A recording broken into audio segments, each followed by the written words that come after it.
Hi hello friends, ಇವತ್ತು ಕ್ರಿಸ್ಪಿಯಾದ ಮಸಾಲೆ ದೋಸೆ ಮಾಡೋದನ್ನು ನೋಡೋಣವಾ. ನಾನು ನಿನ್ನೆ ರಾತ್ರಿಯೇ 2 ಗ್ಲಾಸು ಅಕ್ಕಿ, ಅರ್ಧ ಗ್ಲಾಸು ಉದ್ದಿನಬೇಳೆ, 2 ಸ್ಪೂನಷ್ಟು ಕಡಲೆಬೇಳೆ ಮತ್ತು 2 ಸ್ಪೂನಷ್ಟು ಮೆಂತೆಕಾಳನ್ನು ಹಾಕಿ ಚೆನ್ನಾಗಿ ನೆನೆಸಿ ಈ ಥರ ರುಬ್ಬಿದ್ದೆ.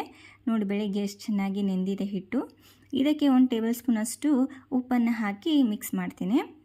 ಮಿಕ್ಸ್ ಮಾಡಿ ಈಗ ದೋಸೆ ಹಾಕಲು ಹಿಟ್ಟು ರೆಡಿಯಾಗಿದೆ. ಒಂದು ದೋಸೆ ಹಂಚಿಗೆ ಈ ಥರ ಹಿಟ್ಟನ್ನು ಹಾಕಿ ದೋಸೆಯನ್ನು ಹುಯ್ಬೇಕು. ನೋಡಿ ಈ ಥರ ರೌಂಡಾಗಿ ದೋಸೆಯನ್ನು ಹಾಕಬೇಕು ಚೆನ್ನಾಗಿ. ನಾನು ಹಂಚು ಎಷ್ಟು ದೊಡ್ಡದಿದೆ ಅಷ್ಟು ದೊಡ್ಡದನ್ನು ಹಾಕಿದ್ದೇನೆ. ಇದಕ್ಕೆ ಸ್ವಲ್ಪ ಆಯಿಲನ್ನು ಹಾಕಬೇಕು.